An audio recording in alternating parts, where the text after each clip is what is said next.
Resilience means healthy adaptation to adversity or stress. And there are several characteristics that we look at that can either promote resilience or be a risk factor for some difficulty in recovering to trauma. So the first thing that we want to look at are the characteristics of the child.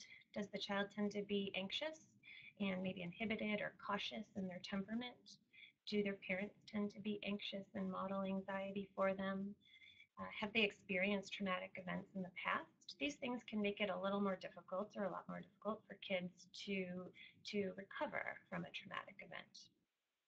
Another thing we want to look at are the characteristics of the traumatic event.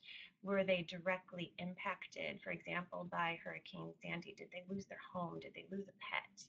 Or is it that their school was shut down for several days, but they were fortunately spared some of the direct material damage or harm to their family members? So these types of things really matter in how a child will recover from a traumatic event.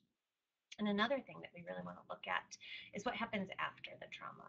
Are routines maintained? Do kids still have the same expectations from mom and dad in school? Do they get to school and maintain sort of the basic day-to-day functions? That's really helpful for kids. It makes them feel more safe and things are stable. Is there sort of a community support that comes together? Do we talk a lot about resilience, and are we focused on contributing and taking some constructive action? All of these things can really help in the aftermath of a trauma.